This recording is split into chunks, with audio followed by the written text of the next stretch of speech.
Hello there. So today in Oblique Complexes, there is a core fire workout. It's about 10 minutes long, and then there is a full body stretch. So many people ask me how to get strong abs. Well, it's really a reflection of how to embrace and engage your abs through any movement that you are doing. So I'm going to work your core for 10 minutes, specifically tailored to abs, so you can really feel that fire. Now, with these 4 complexes, they're 2.5 minutes long, so quality over quantity. And make sure when you're doing the hip lifts to utilize your arms if you need to lift up to keep your body in alignment and utilize the core and not momentum. When you are doing your crunches, make sure you work through vertebrae by vertebrae. It's really important to undulate through the spine correctly. And as you go through obliques, make sure you do the depth and the height as you move through. Let's do a little bit of the movements together and get started. So we're going to do crunch pulses first. We're going to lie down here on our backs and you're going to bring your legs up here, okay? So the legs are over the hips, and from here you're going to lift up and down. So I'm not going to do the full, but you're going to be able to feel. So if you're a beginner, you may just look like this. If you are able to go a little deeper, you're going to lift a little higher and pull your arms all the way down and pull yourself in towards each other as an isometric contraction. Nothing is really moving, but the tension is there. And the tension through the ribs and the hips are connected, and it's a kind of 25 to 15% contraction. Okay, from that movement, then we will move to a smaller movement. Keeping the contraction is always really, really important. Now, I know it's going to be a lot of fire and your neck might get sore.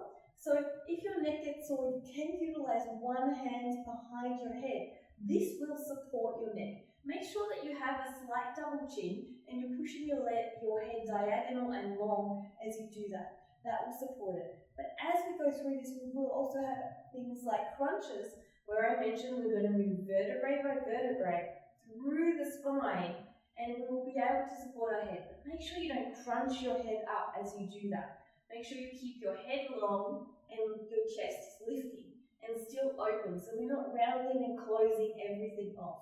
That's really important to understand as you go through this. When we go through things like hip lifts, again, make sure that you are lifting up from the hip itself. So firstly, embrace the core, and then lifting up, very small, minute movements. Now, a great way to activate your hips if you are not able to is to place your legs on a chair and you utilize that to lift you slightly up. When you're lifted slightly up like this, you can do this pelvic movement. That's the movement we're creating. So we're lifting up through the pelvis, but you can do a slight pelvis tuck and release to get that feel for it if you are struggling to understand it. So there is a lot of things that you could do to build into this workout. As mentioned with the obliques, come down and make sure that wherever you are and whatever oblique movement we choose and do today, that you are going through full range of motion. So when you're going like this, you're not going to get a lot of availability for that. So you need to go through full range of motion. If that's slow and controlled, that's even better. And then pushing all the way up and really crunching at the side body. If that's too intense, you can place a knee down to support the process. There is no need to worry if you need to modify. Modifying is also going to give you a great workout. Now, as you get stronger, of course, you don't have to modify as much. As you get stronger, you may do larger hip lifts like this and feel a lot more tension. But if you're straining all around the body here, then you want to start a little smaller before you grow into those big ones here. Okay? It's really important to understand also when we are doing leg extensions here, if my back is curving like this, then it's too intense. So we have a couple of options. We can start here with bent legs, one foot, then the other. Then you can build to 2 feet, and even if you can't go all the way down, build up to all the way down. Then you can go for longer legs, and you slowly get deeper as you get stronger till you're at the full depth. This is not an easy experience. So if you're feeling overwhelmed because you can't do all of this, don't stress. So remember, abs are made by what we do in everyday situations and how we use them. Abs are not specifically made because someone is doing a specifically tailored workout. And abs don't necessarily mean they're strong because they look good. So there's many people that do not have abdominal definition but are incredibly strong. There is also a genetics component, but that's not to say that people that do have abdominal definition are not strong either. It's kind of that philosophy whereby you look at someone who can do a handstand, but they may not be able to bench press as heavy. And then someone that can bench press really heavy cannot do a handstand. Strength is relative. And it's really important to understand that and not be guided by the physical visuality. Be guided by the feel, be guided by the growth of you doing things. So after we've done all this ab burning workout, we are going to then go into stretching.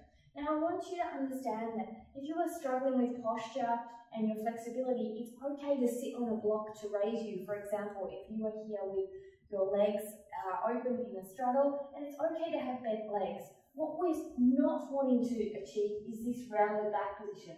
That means that the hamstring attachments get no stretch. It's really important that the pelvic tilt is engaged. So when I go to more depth than you in a movement, or you go to more depth, that's just the way our bodies are capable. So be mindful that as you go through movements, it's okay if you are less or more. What's not okay is that we don't have the sound structure of the stretch to get the stretch that we need. It's not okay when we don't have a straight back. Because, for example, if you are doing a hamstring stretch here and you round your back, my hamstrings are not on. Now watch how I activate them through my pelvis. I push my pelvis back. I don't dump in the lower spine. I still have ribs and connected to hips, so it's only a slight pelvis movement. And look how my hamstrings are now on and active. So it's really important to understand that that's a part of the process, is having a great form and technique. So quality over quantity not only means amount of reps and intensity, but also the form that you're utilizing. So I hope you enjoyed this and come and join the workouts with us at Vertebrae Crunches. We love making them and it's such an adventure of fun and also beautiful experiences when you build a community where we get to share and tell each other how we're going. And I hope that you will enjoy this fiery core workout. I know it has been requested by many, and also just a full body stretch you can do every single day. So let's get started and I will see you on the mat. Come join me below. Namaste.